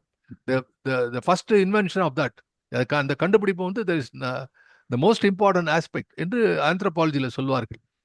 ஆனா பாரதி போற்றி வணங்கக்கூடிய அந்த வேதத்தினுடைய பின்னணியில என்ன சொல்கிறார்கள் என்று சொன்னால், this is the connection between win and மண். வானத்துக்கும் மண்ணுக்கும் இருக்கக்கூடிய தொடர்பு அக்னிதான் இந்த அக்னி. அதனால்தான் வந்து இந்த வேள்வியில பார்க்கும்போது உங்களுக்கு சாதாரணமா சொல்றேன், அதை பத்தி பாரதி இதுல எழுதுகிறான் அந்த பாடல்ல. ஆகுதி என்று சொல்லுவார் வேள்வியிலே, வேள்வி பொருள், வேள்வி பொருளினையே புலனாயின் முன்பு வைப்பது போல் என்றெல்லாம் பாஞ்சாலி சபத்துல வரும். வேள்விக்கான பொருள் வந்து வேள்வியில யாகத்துக்கு அப்புறம் பூர்ணாகுதின்னு சொல்லுவார்கள். எல்லாத்தையும் போட்டு அதுல யாகத்துல அந்த அக்னியில போறது என்னன்னா, த அக்னி is taking it above to the தேவலோகம். தேவர்களுக்கு அதை விண்ணுக்கு அதை எடுத்துக்கொண்டு செல்கிறது என்பது அந்த வேதம் பேசுகிற உண்மை. இதை நிரூபணம் பண்ணி பல இடங்கள்ல பல பேர் பேசி இருக்கிறார்கள். அது பாரதி பாடலை தாண்டி விவரிக்கக்கூடிய விஷயமாக இருக்கும். அதற்குள்ளே செல்வதோடு பாரதி பாடலுக்கு எங்கெல்லாம் தொடர்பு வருகிறதோ அங்கே நான் சுட்டி காட்டுகிறேன். அதனால் தீ வளர்த்திடுவோம் என்பதுல முதல் செய்தி இது. இதுவரை வானத்தில் இருக்கக்கூடிய ஒளியை பார்த்தோம், தொடர்ந்து நாம் மண்ணில இருக்கக்கூடிய ஒளியை பார்க்க போறோம். அப்படி சிம்பிளா வச்சுக்கலாம். இந்த ஒளியை ஒழிக்க முடியாது, தீயை ஒழிச்சு வைக்க முடியாது, அதெல்லாம் அழிச்சிடும். ஆகவே அது அது அழியக்கூடிய நிலையில இருந்தாலும் தன்னைத்தானே வளர்த்துக் கொள்ளும். இன்னொன்று பாரதி பெரிதோ இடத்தில் எழுதுகிறான், இது எப்படி விண்ணுக்கும் மண்ணுக்கும் தொடர்பு என்று சொன்னால், இந்த தீ கையில இந்த தீ எடுத்துக்கொண்டு ஒரு சின்ன ஒரு தீக்குச்சி எடுத்து வச்சுங்க, இந்த அக்னி இருக்கிறதே மேல் நோக்கி தான் நெறியும், கீழே போகாது. நீ அதை எப்படி பிடித்தாலும் மேலதான் போகும். Because it's connection is only towards sky. வானத்தை நோக்கி தான் அது போகும், கீழ்ப்பக்கம் போகாது. எனவே அது வந்து ஒரு அகச்சான்று, இது வானத்துக்கும் மண்ணுக்கும் உள்ள தொடர்பாக இருக்கிறது. ரெண்டாவது, எல்லாவற்றையும் தனக்குள்ளே ஆக்கிக் கொள்ளக்கூடிய குணம் இருக்கிறது. அது எவ்வளவு பெரிய விஷயமா இருந்தாலும் தீயில போட்டு எரிஞ்சிடவளா. In a big fire engulfs everything. ஆற்றலுடைய நீர், ஆற்றலுடைய தீ எல்லாத்தையும் அழிச்சிடுமே. சிலப்பதிகாரத்துல பேசுறாள் கண்ணகி பேச்சு, முதல்ல எரிக்கிற சொன்னல, தீமையெல்லாம் எரிய என்று சொன்ன அடுத்த எரிஞ்சு போச்சு. ஆகவே அந்த தீயினுடைய இயல்பாக இருக்கிறது, அது எல்லாவற்றையும் பொசுக்கும். ஆனா அதுக்கு என்ன குணம் என்று சொன்னால், நன்மை தீமை எல்லாத்தையும் பொசுக்கிடும். அதுக்கு இன்ஸ்ட்ரக்ஷன் கொடுக்கணும். அது எப்படி சார்னு கேட்டா, அதான் இன்ஸ்ட்ரக்ஷன் கண்ணகி கொடுக்குறாரு. அறவோர் அந்தனர் இவெல்லாம் விட்டுட்டு மத்த வாழை ஏறிட்டான் கொடுத்தாங்க. இல்ல எல்லாத்தையும் எரிச்சிருக்கோம். அசோகவனத்தில் இருக்கக்கூடிய சீதையை தவிர்த்த மற்ற இலங்கையெல்லாம் எரிச்சது அனுமன் வாலிலே வைத்த தீ. அப்போ இலக்கிய உதாரணங்கள் நம்ம காட்டுகிற பொருள் என்ன என்று சொன்னால், இந்த தீ வைக்கப்பட்ட இடங்கள் எல்லாம் அது சுட்டு பொசுக்கும். ஆனால் அதுக்கு ஒரு கைட்லைன், அதுக்கு ஒரு டைரக்ஷன் கொடுத்தா அது மாதிரி பண்ணும். அப்போ அந்த டைரக்ஷனை வந்து யாகப்பாட்டில் என்ன செய்கிறார்கள்? யாகம் செய்கிறவர்கள் இதை நீ செய்து இதை எடுத்து மேலே எடுத்துக்கொண்டு அந்த விண்ணவர்களுக்கு இதை கொண்டு செலுத்து. இதை நம்ம வந்து சாதாரணமாக நினைச்சுட்டு இருக்கோம், இது பேசுறோம். இதை மேலெடுத்து செல்லக்கூடிய அளவு இன்றைய தினம் அறிவியலுக்கு ஆற்றல் இருக்கிறதா இல்லையான்னு தெரியாது. ஆனா நீங்க யோசித்து ஆஸ் அ கான்செப்ட் யோசித்து பாருங்க. there is a direct communication between the land and the sky. இந்த லோகத்துக்கும் மேல இருக்கக்கூடிய லோகத்துக்கும் ஒரு ஒரு ஒரு கனெக்ஷன் இருக்கு, ஒரு தொடர்பு. நான் பேசுவதை நீ கேட்க முடியும் என்று. என்ன சார் நம்பவே முடியலையே. என்னோட நண்பர் ஒருவர், அவர் பெரிய வேதத்தில் ஈடுபட்டவர். அவர் சொல்லுவார், நமக்கு தெரியாத விஷயம் இவ்வளவு இருக்கு. ஒரு காலத்தை ஒரு ஒரு 100 ஆண்டுகளுக்கு முன்னாலே யாராவது நம்பி இருப்பார்களா இது மாதிரி வந்து உட்காண்ட இடத்துல இருந்து இந்த ஒரு பேச முடியும் அப்படின்னு? இல்லைன்னா இங்கிருந்து பறக்கும் கம்பளியை பத்தி ஏதோ அந்த காலத்தை மந்திர கதைகள்லாம் வரும். இன்றைக்கு பறக்கும் கம்பளிகள் போல நம்ம உலகம்லாம் போய் கொண்டிருக்கிறோம். அப்போ அறிவியல் தொழில்நுட்ப வளர்ச்சியிலேயே நாம் இத்தனை மாற்றத்தை பார்க்கிறோமே, அப்ப நமக்கு தெரியாத விஷயங்கள் எவ்வளவு இருக்கும். எனவே நான் நம்புகின்ற பாரதி, நான் பாரதியினுடைய வார்த்தைக்கு மேல ஐ டோன்ட் என்ன சொல்றது, நான் சந்தேகமே பட மாட்டேன். அவ பாரதி எழுதியிருக்கிறான்னு சொன்னால் ஒரு விஷயம் இருக்கிறது. ஆகவே பாரதி வேதத்தை நம்புகிறான், வேள்வியை நம்புகிறான். ஊரு கிழத்திடல் யோகம் நலம் ஓங்கிடுமாறு வருந்துதல் யாகம் என்று சொல்கிறான். அப்ப அதுக்கு என்ன சார் பொருள்? இந்த வேலைலாம் வேணாம் சொன்னா நான் பாரதி என்று சொன்னால், இந்த சாங்கிகள் இந்த சடங்குகள் எல்லாம் தேவை. இன்னொன்று சொல்கிறேன், சடங்குகள் என்பவை அதற்கான பொருளை புரிந்து கொண்டு சென்றால் நல்லது. ஆனா பொருள் புரியாம செய்தாலும் அது நல்லது கொடுக்கும். அது கரெக்டா பண்ண. எப்படின்னா, இப்ப தீ இருக்கிறது, அந்த தீ வந்து அது சுடும். சுடுதல் அதனுடைய இயல்பு. அது தீ சுடும் என்று தெரிந்து கொண்டாலும் தெரியவில்லை என்றாலும் சுடும். அது போல நல்லது கொடுக்கக்கூடிய நம்ம நாட்டிலே இருக்கக்கூடிய மரபு சார்ந்த சடங்குகள் அது பயனை கொடுக்கும். அது என்ன பயன் கொடுக்கும் என்று இப்போ அறிவியல் மூலமா கண்டுபிடித்துக் கொண்டிருக்கிறார். ஒன்னும் இல்லை, நெத்தி நிறைய வீவுதிட்டுகிறார். கிருபாந்த வாரியார் கிட்ட ஒருத்தர் கேட்டார். அவர் எப்பவும் பார்த்தா நீங்க இங்க பார்த்திருப்பேன் கிருபாந்த வாரியாரை. ஏன்னா அந்த வயசுல இருக்கிறவங்க நிறைய பேர் இருக்கீங்க, அதனால அப்படியே இருப்பார். பக்கத்துல நான் பார்த்துருக்கேன் சின்ன வயல. அதான் நாங்கெல்லாம் ஃப்ரண்ட் ரோல உட்காந்துருப்போம். அப்படி குலுங்க சிரிப்பாரு, அப்படியே தொந்தி எல்லாம் ஆடும். ரொம்ப வேடிக்கையா இருக்கும் பக்கத்துல உட்காந்து பார்க்கும்போது. மேல உடம்பு ஃபுல்லா அப்படியே சாம்பார் பூசிய மேனிமேங்க அது மாதிரி. அதுக்கு கேட்டாரா ஒருத்தர், போய் கேட்டார், என்ன இந்த மாதிரி மேல பூரா சோத்துக்கு சுண்ணாம்பு அடிச்ச மாதிரி எல்லாம் போட்டு வச்சுட்டு இருக்கீங்கன்னு கேட்டிருக்கேன். இளநமா கேட்டிருக்கான். அதுக்கு அவர் சொன்னாரா, மனிதர்கள் வாழக்கூடிய வீட்டு சுவர்களுக்கு தான் சுண்ணாம்பு போடுவார்கள், குட்டி சுவர்கள்லாம் சுண்ணாம்பு அடிக்க மாட்டாங்க அப்படின்ட்டு. குட்டி சுவர்கள்லாம் சுண்ணாம்பு அடிக்க மாட்டாங்க, மனிதர்கள் வாழக்கூடிய இடத்துக்கு தான் சுண்ணாம்பு அடிப்பார்கள். அது விளையாட்டா சொல்லியிருக்காரு. But today we are talking about what is the use. The sinus problem is out. சின்ன விஷயம். அதாவது நெத்தியில வந்து விபூதியை குழைத்து இட்டுக் கொள்வது, அப்படியே இட்டுக்கொள்வது, 2 விஷயம் இருக்கு. குழைத்து இட்டுக்கொள்ள வேண்டும். அப்படி குழைத்து இட்டுக் கொள்ளும் போது இங்கே it gets evaporated, it takes away. Sinus problem இருக்காதுன்னு சொல்றான். நம்ம நாட்டினுடைய மரபு சடங்குகளுக்கெல்லாம் இன்று அறிவியல் சொல்கிறது. ஆனா அது எப்படி ஆயிடக்கூடாதுன்னா, அறிவியல் ஒத்துண்டாதான் இதை பண்ணுவேன்னு ஆயிடக்கூடாது.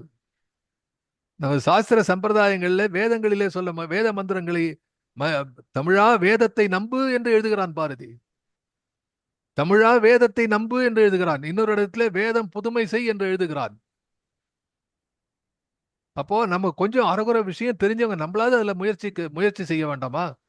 அப்ப பாரதியை படிக்கும்போது நாம் இதையும் எண்ணி பார்க்க வேண்டும். ஒரேடே அதெல்லாம் ஒதுக்கிட முடியாது. எவ்வளவு பெரிய விஷயத்தை பாரதி சொல்கிறான். இதெல்லாம் அவன் வாழ்ந்த அந்த சின்ன ஒரு வரலாற்று சிறப்பு மிக்க அந்த அந்த சிறிய குறைந்த ஆண்டுகளில் இதெல்லாம் எண்ணி பார்க்கிறான். அதை வந்து அந்த யாகத்தை பற்றியும் வேள்வியை பற்றியும் பாரதி அப்படி எழுதுகிறான். தீ வளர்த்திடுவோம். அப்போ ஒவ்வொன்றுத்துக்கும் ஒரு ஒரு ஒரு ஒரு அப்ரோச் இருக்கு பாரதிக்கு. இப்போ என்னன்னா, வேள்வி என்று சொன்னாலே வேள்வி யாரும் தனியா செய்ய மாட்டார்கள், எல்லோரும் சேர்ந்துதான் செய்வார்கள். உங்களுக்கு அந்த காலத்தே தெரியும், புராண கதையிலேருந்தே தெரியும். அந்த வேள்விக்கு சிவபெருமான கூப்பிடல, அது அங்கதான் வந்து பிரச்சனை அங்கதான் வந்து தட்சன் செய்த யாகத்திலே சிவபெருமானை கூப்பிடவில்லை என்பதுதான் பிரச்சனை. எல்லாரையும் கூப்பிட்டாங்களாம். அதுபோல அந்த காலத்திலிருந்து வேள்வி என்றால் இல்லை. அதே மாதிரி வந்து ராமாயண காலத்தில் நடந்த வேள்வி, ராமனும் விஸ்வாமித்திர சொல்றார் ராமலட்சுமர் கிட்ட, மிதிலையில ஜனகன் என்ற அரசன் அவன் வேள்வி யாகம் நடத்துகிறான், அதை பார்க்க போலான்னு. அங்க போனா யாகத்தை மட்டும் பார்க்கல, இவன் சீதையை பார்க்கிறான் என்பது உள்ள இருக்கக்கூடிய விஷயம். அது வெளியில் தெரியாது, அது எதுக்கு போனான்னு. ஆனா வேள்வி, இந்த வேள்வி காப்பதற்காக ராமன் செல்கிறான். தாடகாவதம், அதுதான் வேள்வி. இப்ப வேள்வி காத்த ராமன் யக்ஞராமன் என்று பேர் அதனாலதான் வந்தது. யக்ஞம் சொன்னா யக்ஞராமன். இப்போ விஷ்ணு சஹஸ்ரநாமம் வருது, யக்ஞோ யக்ஞபதிரித்வா யக்ஞாங்க யக்ஞவாகனகா என்று வரும் விஷ்ணு சஹஸ்ரநாமத்துல.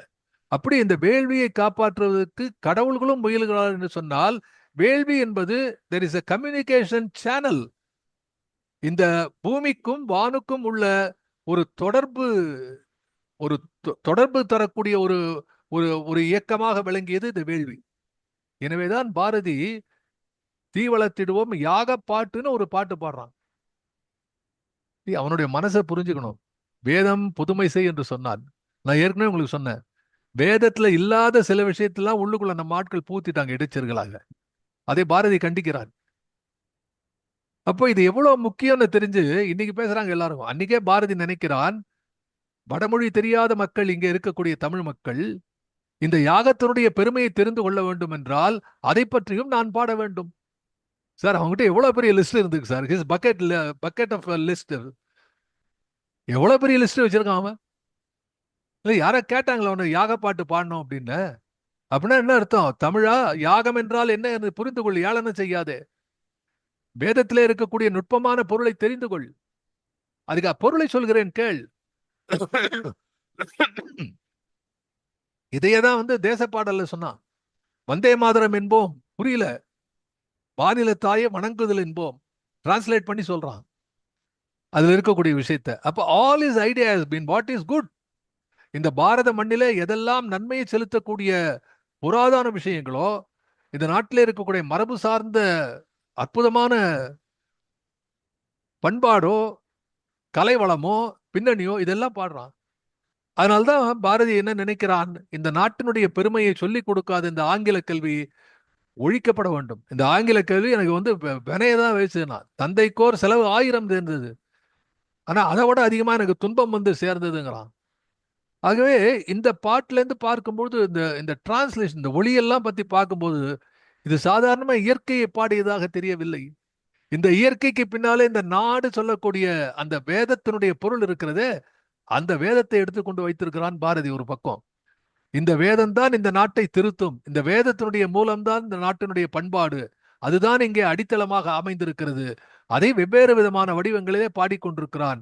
ஒளியும் விழாவையும் இதே சூரியனை பாடினான், நிலாவை பாடினான், அது மண்ணில் இருக்கக்கூடிய தீ பாடுகிறான். அதனால்தான் அடுத்த பாடலை நம்ம அதனுடைய தொடர்பாக பாடலாம் என்று இந்த பாடலை எடுத்த. இதுல வந்து இந்த முதல் 2 லைனை மட்டும் சொல்லிட்டு இப்போ நம்ம நிறைவு செய்யறோம். அதுல என்ன அப்படின்னா, ஏன் பல்லவியா பாடினான் அதான் சொல்ல வந்தேன். வேள்வி பல பேர் அமர்ந்து சொல்லுவார்கள். இட்ஸ் ஜஸ்ட் லைக் ஒரு கோரஸ், எல்லாரும் உட்காந்து ஒரு ஒரு கூட்டு பாடல், கூட்டமா சேர்ந்து பாடக்கூடிய பாடல் போல வேள்வி என்பது தனியாக செய்வதல்ல. வேள்வி என்ற உலகத்துக்காக செய்வது, இந்த உலக நன்மைக்காக செய்வது. அது இந்த நாட்டில் பழங்காலம் தொட்டு பல பேர் செய்திருக்கிறார்கள். ஒரு 160 ஆண்டுகளுக்கு முன்னாலே கூட வேள்விகள் எல்லாம் செய்திருக்கிறார்கள், பயன் பெற்றிருக்கிறார்கள். மழைக்காக வேள்வி புரிந்து மழை பெய்திருக்கிறது. இதெல்லாம் நம்ம வந்து பார்க்கணும். ஆனா இப்ப இருக்கிற ஊடகங்கள் இதை சொல்லாது, இந்த ஊடகங்கள் இதை சொல்ல போறது இல்லை. ஆனாலும் நாம் இதை எண்ணி பார்க்க வேண்டும். பாரதியினுடைய வழியில் நின்று பார்க்கும்பொழுது இதுல இருக்கக்கூடிய உண்மை, தீ வளர்த்திடுவோம் பெரும் தீ வளர்த்திடுவோம். அந்த 2 லைன் எவ்வளவு அற்புதம் பாருங்க. ஒன்லி இந்த, அதாவது பாரதியினுடைய ஒரு பெருமை என்னன்னு சொன்னா, இவ்வளவு விஷயத்த சொல்லணும். நான் எப்படி சொல்றது? எனக்கும் வயசு 39, நான் இப்போ கிளம்பிட போறேன். எல்லாத்தையும் சொல்லணும். எவ்வளவுதான் எழுதுறது? அதுக்கு தான் யூஸ் பண்ணான், கவிதை எழுதினான்.